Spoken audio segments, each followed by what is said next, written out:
Hello guys, welcome back to my YouTube channel. അപ്പോൾ ഞാനിന്ന് പറയാൻ പോകുന്നത് ഞങ്ങൾ റീസെൻ്റ്ലി രാമേശ്വരം വരെ ഒരു യാത്ര പോയിട്ടുണ്ടായിരുന്നു. അപ്പം ആ യാത്രയിലെ എക്സ്പീരിയൻസും കാര്യങ്ങളും കേട്ടോ.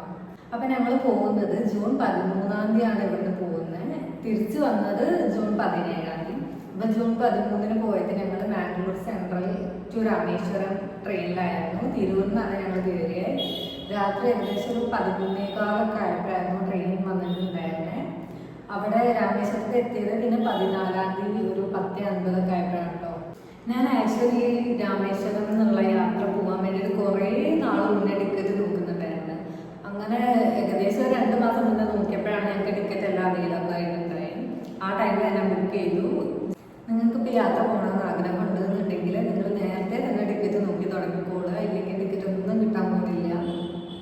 പിന്നെ പറയാനുള്ള ഒരു കാര്യം എന്താണെന്ന് വെച്ചാൽ മാക്സിമം സീസണൽ ടൈമിൽ പോവാതിരിക്കുക. ആ ടൈമിൽ നല്ല തിരക്കായിരിക്കും. ഞങ്ങളിപ്പോൾ ജൂണിലാണല്ലോ പോയത്. അപ്പം ജൂണിൽ ഞങ്ങൾ പോകുന്ന ടൈമിലാണെങ്കിൽ ഇവിടെ നല്ല മഴയായിരുന്നു. അതേസമയം അവിടെ എഴുതുന്നുണ്ടെങ്കിൽ നല്ല ചുട്ടുപൊള്ളുന്ന വെയിൽ. അത്രയായപ്പോൾ ട്രെയിൻ വന്നു. ട്രെയിനിൽ എല്ലാവരും കയറി. ഞങ്ങൾ 7 ആൾ കൂടിയായിട്ട് പോയിട്ടുണ്ടായി. ഞാൻ, പിന്നെ അമ്മ, അനിയൻ, അമ്മയുടെ ചേച്ചി, വലിയച്ഛൻ, അവരെ മോന്, അങ്ങനെ ഞങ്ങൾ 7 ആൾക്കാർ കൂടിയായിട്ട് പോയിട്ടുണ്ടായി. അപ്പം ടിക്കറ്റിൻ്റെ എക്സ്പെൻസ് പറയുകയാണെന്നുണ്ടെങ്കിൽ ഞങ്ങൾക്ക് അറൗണ്ട് ഒരു 6400 ആണ്. അങ്ങോട്ടേക്കും ഇങ്ങോട്ടേക്കും ഉള്ള ടിക്കറ്റ് കൂട്ടിയിട്ടുണ്ടോ സ്ലീപ്പറിൽ. അങ്ങനെ 14-ാം തീയതി രാവിലെയൊക്കെ എല്ലാവരും എണീറ്റ് കഴിഞ്ഞിട്ട് ട്രെയിനിലുള്ള ഫുഡും കാര്യങ്ങളൊക്കെ വാങ്ങി കഴിച്ചിട്ടുണ്ടായിരുന്നു. സമോസയും പിന്നെ ഇഡ്ഡലി സാമ്പാറും അതൊക്കെ തന്നെ വാങ്ങി കഴിച്ചിട്ടുണ്ടായിരുന്നുള്ളൂ. അത് കഴിഞ്ഞിട്ട് പിന്നെ ഏകദേശം ഒരു 11:50 ആയപ്പോൾ അവിടെ എത്തി. രാമേശ്വരം ആണല്ലോ ലാസ്റ്റ് സ്റ്റോപ്പ്. അപ്പം ഒരു മധുരയൊക്കെ ആകുമ്പോൾ തന്നെ ഏകദേശം ട്രെയിൻ കാലി തുടങ്ങും. പിന്നെ അങ്ങോട്ടേക്ക് രാമേശ്വരം വരെയും കുറച്ച് ആൾക്കാരെ ഉണ്ടാവുള്ളൂ. പിന്നെ പാമ്പൊന്നും വെച്ച് നല്ല അടിപൊളി എക്സ്പീരിയൻസ് ആയിരുന്നു കേട്ടോ. അതാണ് ഈ രാമേശ്വരം പോകുന്ന വഴിക്ക് നിങ്ങൾക്ക് കിട്ടാൻ പോകുന്ന നല്ല അടിപൊളി എക്സ്പീരിയൻസ്. ഒരു 11 കിലോമീറ്റർ ത്രൂ ട്രെയിനിൽ തന്നെ. അതും അടിയിൽ നോക്കുമ്പോൾ ഫുൾ നല്ല ബ്ലൂ കളറായിട്ടുള്ള കടല്. പിന്നെ നോക്കുമ്പം അപ്പുറത്തൊക്കെ ചെറിയ ചെറിയ ഫിഷിംഗ് ബോട്ടും കാര്യങ്ങളൊക്കെ കാണാൻ പറ്റും. തമിഴ്നാട്ടിൽ വേനലിൻ്റെ ആ ടൈം ആയതുകൊണ്ട് തന്നെ വെള്ളം അധികം ഉണ്ടായിരുന്നില്ല. എനിക്ക് തോന്നുന്നു മൺസൂൺ ടൈമിൽ പാമ്പടിച്ചും കൂടെ ഉള്ള ഒരു യാത്ര നല്ല അടിപൊളി എക്സ്പീരിയൻസ് ആയിരിക്കും. അപ്പം വേനലായതുകൊണ്ട് തന്നെ വെള്ളമൊന്നും അധികം ഇല്ലാത്തതുകൊണ്ട് താഴത്തോട്ട് നോക്കിക്കഴിഞ്ഞാൽ ഈ ബ്രിഡ്ജ് പണിതേക്കുന്ന കുറേ കോൺക്രീറ്റിൻ്റെ വശങ്ങളും പാടവശങ്ങളും എല്ലാം നല്ല തെളിഞ്ഞ് കാണുന്നുണ്ടായിരുന്നു. നല്ലൊരു ബ്ലൂയിഷ് ഗ്രീൻ കളർ വെള്ളമായിരുന്നു താഴെ.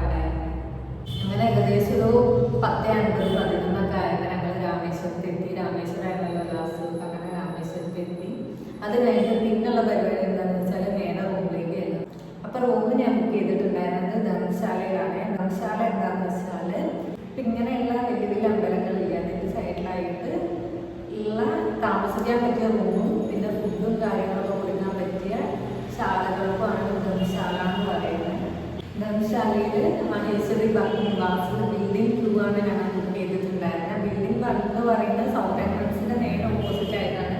അപ്പോൾ ബിൽഡിംഗ് 1-ൽ റൂം കിട്ടുകയാണെന്നുണ്ടെങ്കിൽ നിങ്ങൾക്ക് സുഖമായിരിക്കും അമ്പലത്തിലേക്ക് പോകാനും വരാനൊക്കെയുള്ള കാര്യത്തിൽ. ഈ മഹേശ്വരി നിവാസിനെ പറ്റി പറയുകയാണെങ്കിൽ തന്നെ ഇത് നല്ല പഴക്കം ചെന്നൊരു ബിൽഡിങ്ങാണ്. പക്ഷെ നല്ല സ്പേഷ്യസ് ആയിരുന്നു. തുണിയൊക്കെ വിരിച്ചിടാനാണെങ്കിൽ റൂമിൻ്റെ പുറത്തിങ്ങനെ അഴയൊക്കെ വെട്ടിയിട്ടുണ്ടായിരുന്നു. അപ്പോൾ ഞങ്ങൾ ഡ്രസ്സെല്ലാം ബലികർമ്മെല്ലാം കഴിഞ്ഞ് വന്നിട്ട്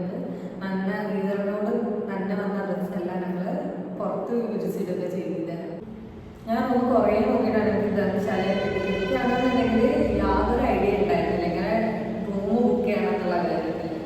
അബോഡയിൽ നോക്കിയില്ല, എംഐക്ക് നോക്കിയില്ല, ജിസിയോയിൽ നോക്കിയിട്ടില്ല. അങ്ങനെ ലാസ്റ്റ് ഞാൻ അങ്ങനെ യൂട്യൂബിൽ നോക്കിയപ്പോൾ അതിൽ ഒരാളുടെ വീഡിയോ കണ്ടപ്പോൾ എനിക്ക് മനസ്സിലായി യാത്രാദം എന്ന് പറഞ്ഞൊരു ആപ്പുണ്ട്.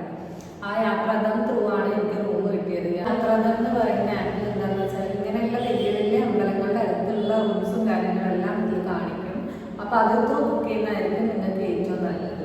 ഇപ്പം നിങ്ങൾ അമ്പലത്തിൽ പോകുന്നില്ല, ജസ്റ്റ് രാമേശ്വരം, ധനുഷ്കോടി മാത്രം വിസിറ്റ് ചെയ്ത് പോരാനാണെന്നുണ്ടെങ്കിൽ നിങ്ങൾ യാത്രാദമിലൊന്നും റൂം നോക്കേണ്ട കാര്യമില്ല. അങ്ങനെയാണെങ്കിൽ നിങ്ങൾ തമിഴ്നാട് ഗവൺമെൻറ്റിൻ്റെ ഗസ്റ്റ് ഹൗസ് പ്രൊവൈഡ് ചെയ്യുന്നുണ്ട്. അതെനിക്ക് തോന്നുന്നു അമ്പലത്തിൽ നിന്ന് അറൗണ്ട് ഒരു 3 കിലോമീറ്ററോളം ഡിസ്റ്റൻസ് ഉണ്ട്. അത് റേറ്റ് കുറവാണ്. പിന്നെ ഫ്രണ്ട്സും ഫാമിലിയൊക്കെ ആയിട്ട് പോയി നിൽക്കാനാണെന്നുണ്ടെങ്കിൽ കോട്ടേജ് പോലെ അവർ പ്രൊവൈഡ് ചെയ്യുന്നുണ്ട്. നോൺ എ സി റൂമിനൊക്കെ അവിടെ 250 rupees എന്നാണ് ഉള്ളത്. അപ്പം വെറുതെ നിങ്ങൾക്ക് ധനുഷ്കോടി വിസിറ്റ് ചെയ്യാനൊക്കെ ആണെന്നുണ്ടെങ്കിൽ അമ്പലത്തിൽ പോകുന്നില്ല എന്നുണ്ടെങ്കിൽ ഗവൺമെൻറ്റിൻ്റെ ഗസ്റ്റ് ഹൗസ് തന്നെ ചൂസ് ചെയ്യുക. അത് നല്ലൊരു അടിപൊളി ഓപ്ഷനാണ്. പിന്നെ നമ്മൾ ഗസ്റ്റ് ഹൗസ് എന്തുകൊണ്ട് ചൂസ് ചെയ്തില്ല എന്ന് വെച്ചാൽ ഞങ്ങൾക്ക് ഈ ബലികർമ്മൊക്കെ ചെയ്യാനുണ്ടായിരുന്നു. അപ്പം അമ്പലത്തിൻ്റെ അടുത്ത് തന്നെ നോക്കുന്നതായിരുന്നു ഏറ്റവും ബെറ്റർ. പിന്നെ 14-ാം തീയതി അവിടെ എത്തി കഴിഞ്ഞിട്ട് ഉച്ചയ്ക്ക് പിന്നെ ഞങ്ങൾ ചോറ് അവിടുന്ന് തന്നെ അടുത്ത ഒരു കടയിൽ നിന്ന് വാങ്ങിക്കുക ചെയ്ത്. അവിടെ പച്ചരിച്ചോറാണ് കിട്ടുന്നത്. നമ്മുടെ ഇവിടുത്തെ പോലെ സാധാരണ അരിയൊന്നും അവിടെ കിട്ടില്ല. പച്ചരി എനിക്കിപ്പോൾ കഴിക്കുന്നതുകൊണ്ട് വലിയ കുഴപ്പമൊന്നുമില്ല. പക്ഷെ അത് കുറേ നേരം ഇരുന്ന് കട്ട മുറിച്ച് പിന്നെ ഞാൻ അത് കഴിക്കില്ല. അങ്ങനെ ഫുഡെല്ലാം കഴിച്ച് ഞങ്ങളെല്ലാവരും ഇറങ്ങി. എന്നിട്ട് വൈകിട്ടായിട്ട് ഞങ്ങളെല്ലാവരും കൂടെ വെറുതെ സ്ഥലമൊക്കെ ഒന്ന് മനസ്സിലാക്കി വെക്കാമെന്ന് ചുറ്റിക്കറങ്ങി കാണാൻ വേണ്ടി പുറത്തേക്ക് പോയി ആ ഒരു ടൈമിലാണ് ഞങ്ങൾ ഈ വലിയ നിന്ന് ക്ലീനിങ്. പിന്നെ 22 കിണറിൽ കുളിക്കണമല്ലോ. അപ്പോൾ ആ കിണറും കാര്യങ്ങളെല്ലാം കണ്ടുപിടിച്ചിട്ടുണ്ടായിരുന്നു. അപ്പോൾ രാമേശ്വരം എന്നുള്ള ഈ സ്ഥലം ഇങ്ങനെ പ്രശസ്തി ആർജിച്ചു എന്നുള്ള കാര്യം ആണെങ്കിൽ ഞാൻ പറയാൻ പോകുന്നത്. അപ്പോൾ ഈ ഒരു കഥ കേൾക്കാൻ താല്പര്യമില്ല എന്നുള്ളവർ ഈ വീഡിയോ സ്കിപ്പ് ചെയ്ത് വിട്ടുകൊള്ളുക. അടുത്ത വീഡിയോ ആയിട്ട് കണ്ടാൽ മതി. ഞാൻ ഈ ആ സ്ഥലം എങ്ങനെയാണ് പ്രശസ്തി ആർജിച്ചെന്നുള്ള കാര്യമാണ് പറയാൻ പോകുന്നത്. അപ്പം ഞാൻ പറയാൻ പോകുന്നത് രാമായണത്തിലെ യുദ്ധകാണ്ഡത്തിൽ കുറച്ച് ഭാഗങ്ങളാണ്. വളരെ കുറച്ച് ഭാഗങ്ങൾ മാത്രമേ ഞാൻ പറയുന്നുള്ളൂ. യുദ്ധകാണ്ഡത്തിൽ എന്താ പറയുന്നതെന്ന് വെച്ചാൽ സീത രാവണന്റെ അടുത്ത് ബന്ധിതയാണല്ലോ. ആയതിനാൽ ലങ്കയിൽ ഓരോ അനർത്ഥങ്ങളൊക്കെ വരാൻ തുടങ്ങി. അപ്പൊ ഇത് കാരണം വിഭീഷണൻ രാവണനോട് പറഞ്ഞു, ഒരു അന്യപുരുഷന്റെ ഭാര്യയെ ബന്ധിച്ചു വെച്ചതിനാലാണ് ഇങ്ങനെ ലങ്കയിൽ ഓരോ പ്രശ്നങ്ങൾ ഉണ്ടാകുന്നത്. അപ്പൊ ഇത് ശരിയല്ല, സീതയെ അങ്ങ് രാമന്റെ അടുത്തേക്ക് അയക്കണമെന്ന് പറഞ്ഞു. അപ്പൊ രാവണൻ വിഭീഷണനെ ധിക്കരിക്കുകയും വിഭീഷണനെ ലങ്കയിൽ നിന്ന് പുറത്താക്കുകയും ചെയ്തു. വിഭീഷണൻ നേരെ രാമന്റെ അടുത്തേക്ക് ചെല്ലുകയും ഇങ്ങനെ സീതേനെ തടവിലാക്കിയ സ്ഥലവും കാര്യമെല്ലാം പറഞ്ഞു. അപ്പൊ രാമൻ എങ്ങനെയും രാവണന്റെ അടുത്ത് നിന്ന് സീതയെ തിരിച്ചു കൊണ്ടുവരാൻ വേണ്ടിയിട്ട് രാവണനെ വധിക്കാൻ തീരുമാനിക്കുകയും വിഭീഷണനെ ഇനി വരുന്ന ലങ്കയിലെ രാജാവാക്കി പ്രഖ്യാപിക്കുകയും ചെയ്തു. രാവണനുമായിട്ടുള്ള യുദ്ധം നടക്കുന്നതിന് മുന്നേ തന്നെ ലങ്കയിലെ രാജാവായിട്ട് രാമൻ പ്രഖ്യാപിക്കുകയാണ് വിഭീഷണനെ. അങ്ങനെ പട്ടാഭിഷേകം നടത്തുന്ന അമ്പലമാണ് വിഭീഷൺസ് ടെമ്പിൾ എന്ന് പറഞ്ഞിട്ട് രാമേശ്വരത്തുള്ളത്. അത് കഴിഞ്ഞിട്ട് വിഭീഷണന്റെ നിർബന്ധത്താൽ രാവണനെ വധിക്കുകയാണ് ഉണ്ടായത്. പിന്നെ ലങ്കയിൽ വെച്ചിട്ടായിരുന്നു ശരിക്കും വിഭീഷണന്റെ പട്ടാഭിഷേകം. പിന്നെ ലങ്കയിൽ വെച്ചിട്ടായിരുന്നു വിഭീഷണന്റെ പട്ടാഭിഷേകം നടന്നത്. അത് ലക്ഷ്മണന്റെ നേതൃത്വത്തിൽ വെച്ചിട്ടായിരുന്നു. യുദ്ധത്തിന് ശേഷം മടങ്ങി പോകുന്ന രാമനും സീതാദേവിയും അഗസ്ത്യമുനിയെ കാണുകയുണ്ടായി. രാമൻ രാവണനെ വധിച്ചതിന് ശേഷം രാമതീർത്ഥം എന്ന് പറയുന്ന ഒരു അമ്പലമുണ്ട്. ആ അമ്പലത്തിലെ കുളത്തിൽ വന്നിട്ടാണ് കുളിച്ചതെന്ന് പറയപ്പെടുന്നു. ഈ സ്ഥലത്തിന്റെ പ്രത്യേകത എന്താണെന്ന് വെച്ചാൽ ഈ രാമേശ്വരം എന്ന് പറയുന്ന സ്ഥലത്തിലെ ഏറ്റവും ഹൈയസ്റ്റ് ആയിട്ടുള്ള ഒരു ഏരിയയാണ് ഈ രാമതീർത്ഥം. അപ്പൊ ഇവിടെ വന്നിട്ടാണ് രാമനും ഹനുമാനും കാനലപ്പടയും എല്ലാവരോടെ ഇവിടെ ഇരുന്നിട്ടാണ് സീതയെ രക്ഷിക്കാനുള്ള തന്ത്രങ്ങളെല്ലാം മെനഞ്ഞെടുത്തത്. അതുപോലെ തന്നെ വിഭീഷണൻ ലങ്കയിൽ നിന്ന് പോന്നിട്ട് രാമനെ കണ്ടുമുട്ടുന്ന ഏരിയയും ഈ രാമതീർത്ഥത്തിൽ വെച്ചിട്ടാണ്. യുദ്ധത്തിന് ശേഷം രാമനും സീതയും കൂടെ അഗസ്ത്യമുനിയെ കണ്ടുമുട്ടുകയുണ്ടായി. അങ്ങനെ അഗസ്ത്യമുനിയുടെ ആജ്ഞപ്രകാരമാണ് രാമൻ ഈ തീർത്ഥത്തിൽ പോയി ബലികർമ്മങ്ങൾ അർപ്പിക്കുകയും അതിനുശേഷം രാമേശ്വരം ക്ഷേത്രത്തിന്റെ അകത്ത് 22 കിണർ കുഴിക്കുകയുണ്ടായി. രാമൻ തന്റെ കയ്യിൽ 22 അമ്പുകളാൽ രാമേശ്വരത്ത് ഇത് കുഴിക്കുകയുണ്ടായി. അങ്ങനെ ആ കുഴിയിൽ നിന്ന് വന്ന വെള്ളം കൊണ്ടാണ് രാമന്റെ കൂടെ ഉണ്ടായിരുന്ന വാനരപ്പടകളും എല്ലാവരും അവരുടെ ദാഹം ശമിപ്പിച്ചിരുന്നത്. അങ്ങനെ അഗസ്ത്യമുനിയുടെ ആജ്ഞാപ്രകാരം രാമനോട് അഗ്നിതീർത്ഥത്തിൽ പോയി ബലികർമ്മം അർപ്പിക്കുകയും ഇനി 22 കിണറിൽ നിന്ന് കുളിക്കുകയും ചെയ്യാൻ പറഞ്ഞു.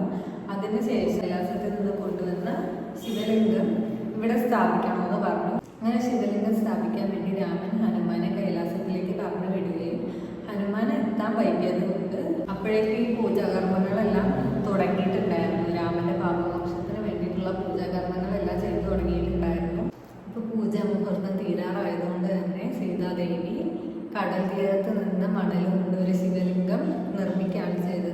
ആ ശിവലിംഗം എന്നിട്ട് 22ാമത്തെ കിണറിന്റെ അടുത്ത് കൊണ്ടുപോയി സ്ഥാപിക്കുകയാണ് ചെയ്തത്.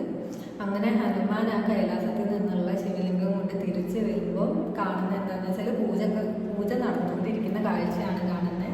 ഇത് കണ്ട് കോപിതനാവുന്ന ഹനുമാനെ ആശ്വസിപ്പിക്കാനായിട്ടാണ് രാമൻ ഹനുമാൻ കൊണ്ടുവന്ന ശിവലിംഗം സ്ഥാപിക്കുകയും ആദ്യം ഹനുമാൻ കൊണ്ടുവന്ന ശിവലിംഗത്തിൽ തൊഴുതിട്ടാണ് പിന്നീടാണ് സീതാദേവി മണ്ണുകൊണ്ട് നിർമ്മിച്ച ശിവലിംഗത്തെ തൊഴുതയുള്ളൂ എന്ന് ഹനുമാനോട് പറയുകയാണ് ചെയ്തത്.